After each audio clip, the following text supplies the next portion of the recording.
came through or something. You can see this power pole snapped right in the middle of it. Trees are down, hit the house, hit vehicles. Blew the doors right off of it, and it caused quite a bright. In fact, we got flames show. Hey guys, I see flames again. Devastation across Kent County. Grand Rapids and the metro area hit hard by severe weather.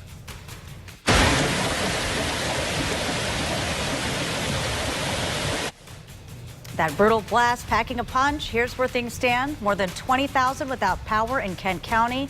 Trees snapped in half from Walker to Lowell. Roofs ripped off, but thankfully no one hurt. Thank you for staying with us all evening long. I'm Marley Gincher. Yeah, it's been a long night tonight. I'm Brian Sterling. Our team's been tracking this all since the first warnings went out hours ago. And they're monitoring more strong storms as we speak. Leon Hendricks and Jacqueline Francis are in the field surveying some serious damage. But first, we do need to turn our attention to more storms moving in. We aren't done with this yet. Chief Meteorologist Bill Steffen kicks off our team coverage. Bill? Well, the severe thunderstorm watch is over, so we do not have any watches or warnings in effect, but there are still some significant showers and thunder showers out there. I want to show you the notos at the Bill Maher camera from out at Grand Haven, and boy, it looks like a monsoon. It looks like we need to call Noah and get him to build an ark for us here. That's some pretty heavy rain coming down there along the lakeshore, and that's, of course, headed in toward the Grand Rapids area. As you can see, we have a scattering of showers and thunderstorms across the area, a nice line of storms from Central Lake Michigan back along the Wisconsin-Indiana border. There's a pretty good thunderstorm which has come through Battle Creek. That is across the border over into the Hillsdale County area by 11:13. We got another thunder shower over toward Benton Harbor. This approaching Dowagiac there at 11:16, and that heavier line of storms by about 11:27 should be knocking on the door of South Haven. From Grand Rapids off to the north, not much in the way of rain left, but a few of these showers and storms could linger into the early morning. We'll be seeing the showers and storms continue to rotate through. Much of tomorrow will turn out to be dry. I think we'll be seeing a return toward some scattered showers and storms again come tomorrow night. Early morning will be down in the mid-60s. Winds will be turning more to the northeast. We'll be seeing that chance of a shower. Best bet for that would be off to the south of Grand Rapids. I got good news, too. It's going to be nice around here to start the weekend. We'll have more on that to share with you a little bit later on. And Bill and Ellen, thank you both for your coverage all day, really to keep us safe. That's right, both on air and online. I mean, you guys were talking about this all day long, essentially. And when they came through, Ellen Baca, you were the first to recognize what you were seeing on the radar and got that warning out. What did you see? We had that strong line that started to drop through, and then we started to notice that some of those storms that existed to the north of Kent County was pushing out some cold air. When you get an interaction like that, it can really quickly start a tornado. It's one of the reasons why we decided to go on air, and we were watching this storm as that tornado warning was issued. I want to try to walk you through the potential tornado path here, and I want to show you those two factors I just told you about. So first and foremost, if we put this on velocity, you can see the storms coming in from the west. Right away, this one that was rolling through the Robinson Township area was strong. We had some incoming fast winds. At the same time, we still had that batch of showers and storms north of Rockford that was kicking out a lot of rain-cooled air. If we keep it on this velocity line, you can see how we have this reflectivity, or this thin green line here, indicating some cooler air rushing down from the north to the south. Meanwhile, we still have this storm system moving in from the west. Once we got to about 7 o'clock, we started to see this interaction between that line of cool air, which was kicking down from the north to the south, and this coming in from the west. That started that interaction just on the north side of Grand Rapids, and within minutes, this storm, which was racing at about 55 miles per hour, spun up that rotation, and very quickly near the Ada area, we had that strongest couplet. That just continued to interact together as it passed down to the south through Lowell, then getting closer to Lake Odessa, and then finally ending in the Eaton County area. Because of that interaction of those two air masses, we potentially had a storm track with a tornado that pulsed up and down all the way down through the Lake Odessa area, spanning, again, several counties here. Now, it's hard to see sometimes on Storm Track Live when these interactions are to occur. So again, that's why we use some of these different tools to outline these pulses of different potential touchdowns. And that's one of the really interesting things about this is it wasn't a sustained tornado. It was these pulses of rotation. And one person got really lucky spotting this tornado in between actually producing a tornado. This was a shot from Shelley. She spotted that storm. You can very clearly see the lowered base here. And again, as it tracked through those counties, it spun up that rotation and potentially touched down several times. Some amazing pictures we've seen throughout the day. And as soon as it was safe, we sent our crews to survey the damage from these storms. We were there for the dramatic moments in Grand Rapids when a transformer caught fire on the northwest side.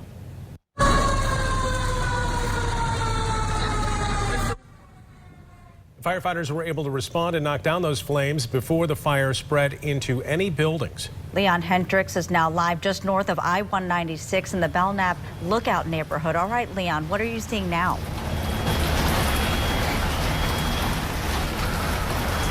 Marley, Brian, good evening to both of you. What I'm seeing now is something like I've never seen here in the city of Grand Rapids. The damage is remarkable. We are on Fairview Avenue. We're just to the north of I-196, right across from the Medical Mile. You can see Spectrum Health Hospital right across the way there. The damage is just remarkable. This apartment building has had a big chunk of its roof ripped off, and it's just strewn about this area. We've actually got a light here that's going to help us show you around, hopefully. But it just gives you an idea of how far some of the damage has gone. Take a look. This, we're going to go kind of tangled up in between some tape here, but parts of this roof are across the street and into the homes there. That home that you see right across the street there, this peach-colored home, part of its roof's been taken off, and there's a carport there. It's collapsed onto the vehicles. The good news is in this area, fire officials told us that they have no reports of injuries. They went door to door in the apartments, making sure of that. Some of those apartment homes they had to force entry into. They cleared it.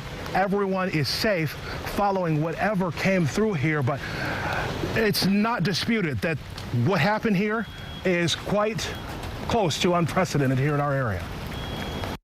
Initial units were able to triage the situation and start to triage the buildings that we have here.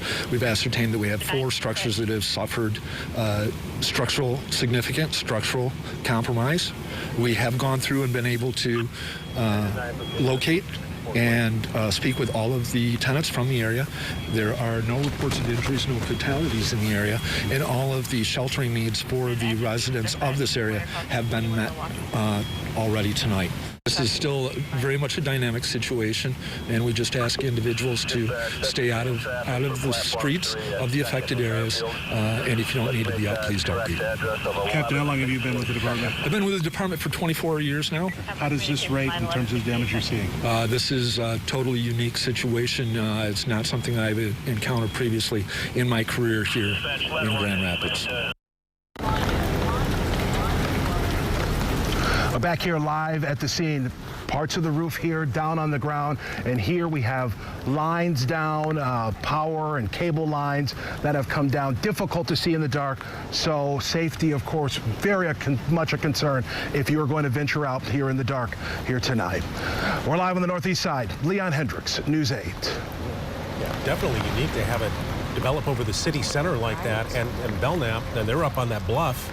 They had no protection. So incredible that everyone kept safe tonight. Further east now to the Ada area. This is video from Dogwood Court Northeast. This is where Ellen and Bill saw some of that rotation earlier tonight on Storm Track Live. And News 8's Jacqueline Francis has been talking to folks who live in that neighborhood, and she joins us with an update. What you can hear and see behind me is emergency crews are finally making their way past where the road has been blocked all night long. They say that PTE Energy and Consumers Energy are out here because there is an emergency gas leak that they're responding to.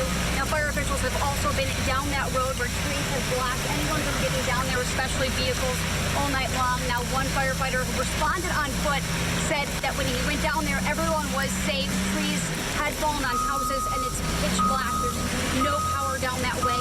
And in addition to emergency crews, we spoke to one man tonight who's trying to get down that road to see his family. He said that they've been stuck there since the storm hit, and they're okay, but as you can imagine, he wants to get to them. Here's what he had to say. I just ran back from Pearson because I got a phone call from my brother that trees are down, hit the house, hit vehicles. I went up there for dinner to meet my parents, and I'm coming back because we're supposed to be having a wedding. We just had the entire property completely pristine, ready for tents and everybody, event parties showing up to set everything up for a wedding on Saturday. So your family is down that way where no one can get to? Correct. So, you know, what are you feeling, or what are you trying to do? Are you trying to get to them? Are they I'm okay? going to get to them one way or another. I might have to go buy a gas can because I just realized I don't have any fuel for my chainsaw, but I'm going to get to them one way or another. And how are they? Have you talked to them? They're okay. Everybody's okay. Vehicles, something hit the house. I know a window or two is broken. Not sure how severe it is, but vehicles and houses have been hit.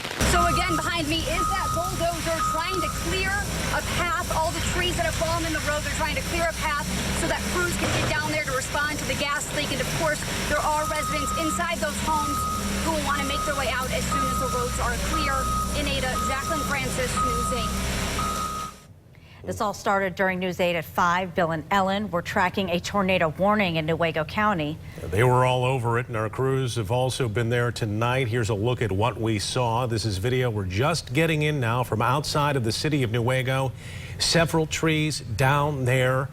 Once again, though, we haven't heard of any injuries in this location either. And we have told you there are a lot of outages out there, so we do want to get a live update right now as crews work to get the juice back on. Roger Morgenstern from Consumers Energy joins us live on the phone right now. Roger, thank you. We do know you're busy tonight. How many outages right now? Right now, statewide, we have approximately 49,800 outages statewide, but to give you an idea on the magnitude in Kent County, 31,500 of those outages are in Kent County. As Leon and Jacqueline were just reporting, with significant damage in the city of Grand Rapids and in Kent County. Jacqueline mentioned the gas leak. We do have crews out there right now helping to make that situation safe with DTE Energy crews. We are making sure we respond to those emergencies as they come up. In the Belknap, go ahead, Brian. No, you go. I was just going to say, it looked like, you got front loaders and bobcats, and you got equipment are out there trying to get these trees. There's a lot going on out there. Yeah, we'll be working with the Kent County Road Commission and the city of Grand Rapids and the other local communities. Often they will help us with some of their road equipment. We had this happen up north a couple of years ago where they have to clear a path before we can even get in there. So we're running on the emergency situations right now as much as we can. But people just need to be patient. We are making situations safe. That's our first priority, to make the situation safe. And then we will restore power. We've been restoring power tonight. We've got probably about 8,000 customers in Kent and Ottawa County that are out because of high voltage lines, which means it's a higher voltage. More customers are affected. So we're hopeful to get some of those folks back on tonight or early tomorrow morning. But it will be end of the day Friday before everyone is restored.